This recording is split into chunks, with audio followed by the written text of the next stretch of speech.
Sup YouTubers. I got this book on how to be a vampire, and every day or every few days I'll tell you some facts about vampires until we get to the end of this book.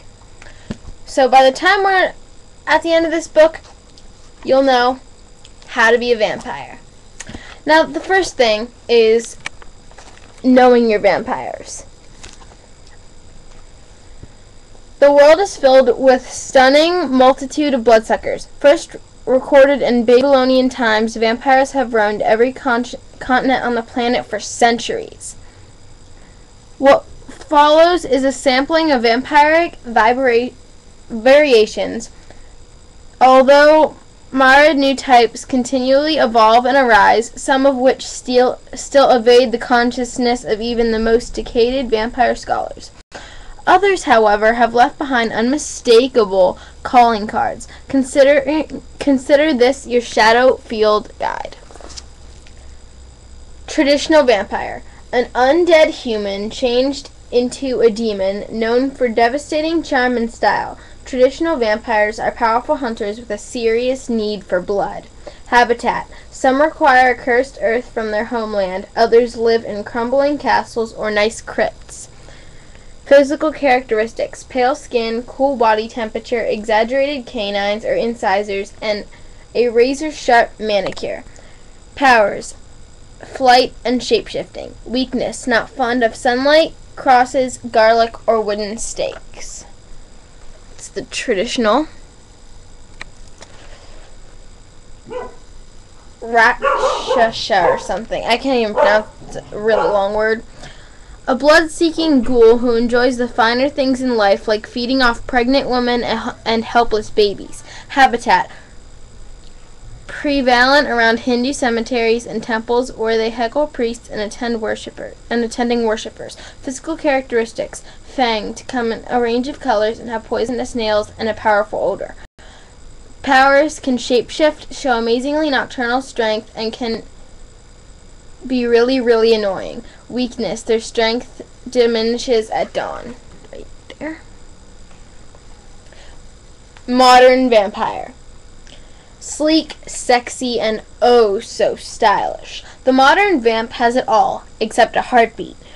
Habitat: can be found in goth clubs and abandoned warehouses. Physical characteristics: commonly dressed in black. The modern vampire often appears as the unbred version of a human, metrosexual, or hip fashionista. Powers: super strength, agility, coordination, ability to regenerate, and heightened senses. Weakness: doesn't get along well with werewolves at all.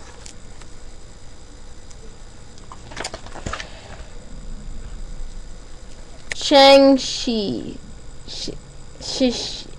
Or something like that. Created from a violent death and lack of homeland burial, this hopping corpse has a vicious appetite for humans. Habitat: sighted throughout China. Physical characteristics: it hops and has pale skin and a long tongue. Some may give off a greenish glow and wear long white beards. Powers: enhanced hearing, stronger of them may fly and shapeshift. Weaknesses: they're blind and dislike running water, as well as feng shui or something. Garlic, salt, rice, and bells.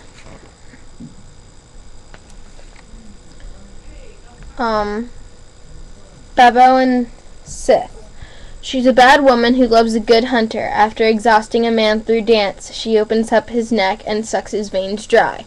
Habitat: the Scottish Highlands. Physical characteristics: astoundingly beautiful due to her elfin heritage. Powers: nails that transform into talons, the ability to shapeshift into a wolf, glamours, a gift that allows the she-demon to hypnotize her victims, and telepathy. Weakness: iron can harm her, so men in the saddle are protected by their iron horseshoes if they can resist her beauty. Drog. These Viking undead climb from their graves to drink human blood and drive nearby animals mad with fear. Habitat found in Viking burial mounds or wreaking havoc in nearby villages. Physical characteristics: death black or corpse pale skin. Powers: immune to traditional weapons. They possess indefatigable strength. Weaknesses: they consider it a bad day if their heads are cut off and their bodies burnt to ashes and scattered across the sea. Chupacabra. Cryptologists dream of learning more about this nasty beastie, the elusive goat sucker of the Americas. Habitat: mostly Latin America, some with sightings as far north as Maine. Physical characteristics: gray-green with fangs, spikes, and red eyes. Hops like a kangaroo and is smelly. Powers: its glowing eyes can induce nausea in humans. Weakness: scared away by cameras, video recorders, or any other type of recording equipment. This is the Viking dude. Royal vampire. Undead royalty who thought the centuries have held court over vampire population, enforcing rules and punishing dissenters. Habitat: hidden chambers under Europe's ancient capitals. Physical characteristics: unearthly beauty and good Italian suits. Powers: uniquely gifted with individual psychic powers such as enhanced mind reading and the ability to mentally transmit confusion, pain, and sensory deprivation to their victims. Weaknesses: rare humans may have mysterious resistance to their powers. Lammastu. One of the first vampires, the demon goddess Lammastu drained the blood of scores of babies, pregnant women, and young men. Habitat: ancient Mesopotamia. Physical characteristics: pale and cold as marble, some rumored to have furry wings. Powers: the daughter of the sky god Anu, Lammastu inherited the power of flight. Weakness: charms that invoke the power of Pazuzu, a fellow god and the only one to defeat her in battle. Kur. Once known as the dog of Hades, given her success at filling the underworld with the dead, these goddesses of violent death took their fill of human blood.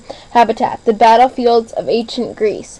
Physical characteristics: these clawed winged sprites have gnashing teeth and blood-stained robes. Powers: despite their status as minor demons in the ancient Greek pantheon, they cannot be overpowered, only outrun. Weaknesses: may be kept away by purification rites. Okay, so the royal vampire, the Lammastu, and the Greek one.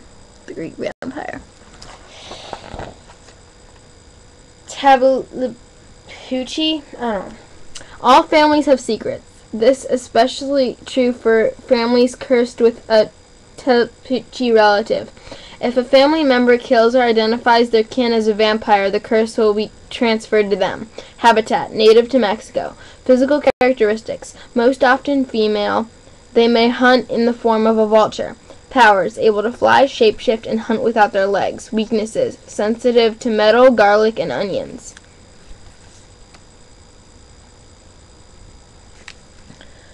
Rabuzu. The ancient vampiric demons are part of Hell's welcoming committee, pouncing on newly arrived souls. Habitat: Hell, especially the entrance. The odd few escape to the land of the living, where they lurk in doorways and dark corners. Physical characteristics: few accounts exist of these devilish creatures, although they are mentioned in both Christian Bible and Mesopotamian tales. Powers: surprise attack. Weaknesses: the only defense against these elusive vampires is pure sea salt. Right there. Oh. Creepy, isn't he? Yarmayahu.